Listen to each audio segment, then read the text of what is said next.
Lesson 9 is on ratios involving complex fractions. So to get us started here, we have an example that Jana is training for a triathlon that includes a 112-mile bike ride. Today she rode her bike 12 miles in 45 minutes. What is Jana's rate in miles per hour? So we're going to use math that we already know to solve this problem. If Jana biked at a constant rate, how many miles did she bike in the first 15 minutes? So if we look at just the minutes, we have 45, and they're asking us about 15. So I know that 15 goes into 45 3 times. So I know that 45 divided by 3 is 15. So then all I would have to do is that 12 and divide it by 3. So that is 4. So in the first 15 minutes, she would have biked 4 miles. Now explain how we could find the number of miles Jana bikes in 1 hour. So this is 4 miles in 15 minutes. Well, if we think about it, how many 15 minutes are in 1 hour? Well, there's 4 of those. So if there's 4 of them, we have to multiply our miles by 4. So we would do 4 times 4, which would give us 16 miles in 1 hour. So just knowing your hours in multiples of 15 allows us to figure that out quite quickly. So now we have what's called a unit rate. And a unit rate is something that compares two quantities where the second quantity is 1.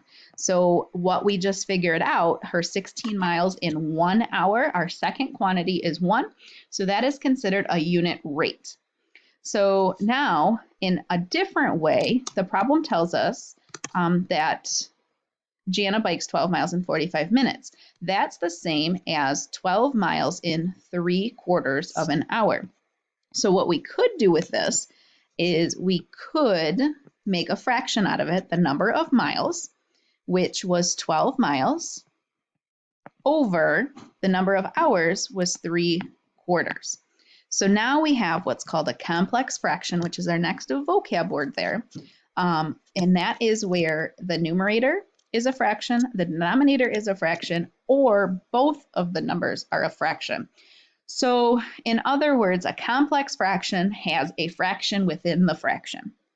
And that's quite different. That's not normally how we write things, so we have to definitely simplify those down. So what happens here is a fraction bar, that bar really means division. And remember, division with fractions, we keep change flip. So we keep the first number, which would be 12, except for the only thing I'm going to do is make it into a fraction. I'm going to put a 1 under it. So keep 12, change that division to multiply, and then we flip that second fraction. So 3/4 now becomes 4/3. And we talked about how we can reduce a fraction before we multiply it. So looking on an angle here, 3 and 12 have a 3 in common. So I'm going to divide both things by 3. So that becomes a 4. And then I just multiply across the top. I would have 4 times 4, which is 16. And 1 times 1 is 1. And 16 over 1 is the same thing as 16. So by doing so, we just figured out that she goes 16 miles per hour, which is the same answer as above, just doing it in a different way. So both ways work. The one we just did with the complex fraction works every time. The one above where we divided the hour into 15-minute sections and we knew there was 4 of them and times by 4, that only works if our number goes into 1 hour evenly. So it might be easier, but not every problem works like that. So we talked about the complex fractions. We're going to go on to this next example that says on another training ride, Jana bikes 15 miles in 50 minutes. Explain how we could find the number of miles she bikes in 1 hour. So we could set up the fraction, her number of miles over her time, but her time, because they want hour, we have to make a fraction. 50 minutes out of 60 minutes is 1 hour. So we have 15 over 50/60ths. And if you think about it, 50/60ths, let me rewrite it down here, reduces because both numbers end in a 0. And when both numbers end in a 0, you can just cross them off, which is 5, 6. So our simplified complex fraction is 15/5/6 of an hour. So now I'm going to keep the 15 except for making it into a fraction, change to multiply, and then flip that 5, 6, it will become 6/5. I'm going to do my reducing before I multiply. 15 and 5 have a 5 in common, so dividing both things by 5. And then multiplying across the top. 3 times 6 is 18, and 1 times 1 is 1. So we have 18 miles per hour on this training ride. Now we're going to look at this problem here. It says Max's favorite recipe for oatmeal raisin cookies makes 48 servings. He wants to make some cookies but only has 1 egg. Max has to adjust the amounts of the other ingredients. So how much flour will he need? Well, first of all, let's look at the eggs. This recipe calls for 2. He only has 1. So what that means is that we're cutting this recipe in half. So to look at the flour, it's 1.5 cups. So 1 and 1/2, and we're going to have to divide this in half. So, take that back. We're going to have half of, and remember in math, half is multiply, or of is multiply. Really messing that up, sorry. So half of the recipe, half of our 1.5 cups of flour. So I'm going to make these improper. So 2 times 1 is 2 plus 1 is 3. So we have 3/2 times 1/2. I'm going to get 3/4. So he's going to need 3/4 of a cup of flour. Another way to think about it would be the 1.5 is really 1.5 as a decimal, and they need half of that. So divide that in half, divided by 2. So half of 1.5 would be 0.75, and 0.75 is 3/4. So same answer whether you use decimals or you use fractions. So half of, if you're cutting something in half, you either have to divide by 2 or multiply by 1/2. So make sure you remember those two things.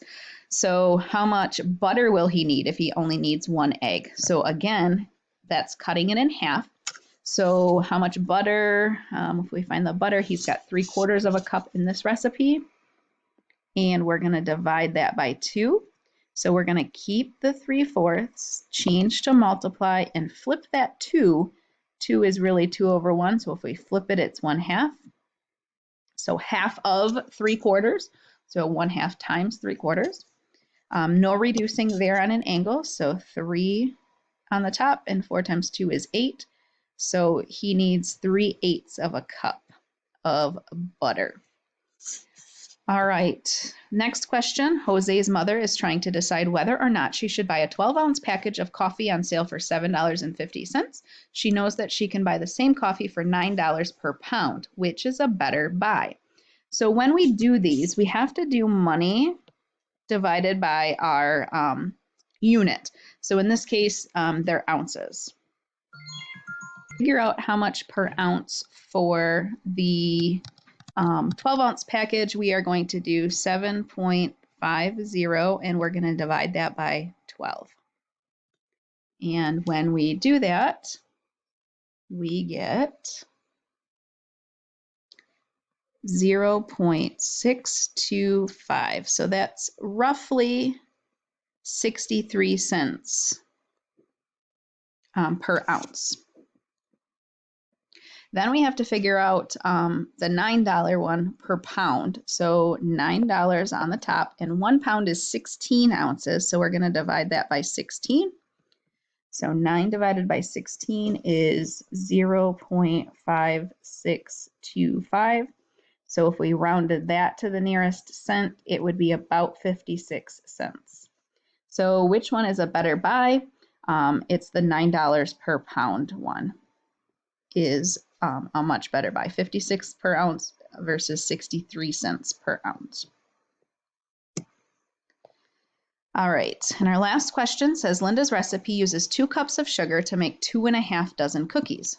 Jonah's recipe uses 2 1/4 cups of sugar to make 3 dozen cookies. Which recipe uses more sugar for a dozen cookies? So we have 2 cups of sugar for 2.5 dozen cookies. So 2 sugars for 2.5 dozen. So if I divide that, I'm going to keep the 2, make it a fraction, change to multiply. 2.5 is really 5 halves, and flip that. 5 halves would become 2/5. Nothing reduces, so I would get 4/5. So 4/5 of a cup of sugar per dozen. And then the Jonah's recipe is 2 1/4 cups of sugar, and he gets 3 dozen cookies out of that. So we're gonna have to divide this. So 2 1/4 is really 8 9/4. Change to multiply, and then flip 3. 3 is really 3/1. So flip that would be 1/3. I have some reducing. 9 and 3 both have a 3 in common, so I'm going to divide everything by 3. 3 times 1 is 3, and 4 times 1 is 4. So Jonah is going to use 3/4 of a cup of sugar per dozen. And the question asked us, which recipe uses more sugar? Well, 4/5 is 0.8 and 3/4 is 0.75. So Linda's recipe uses more sugar.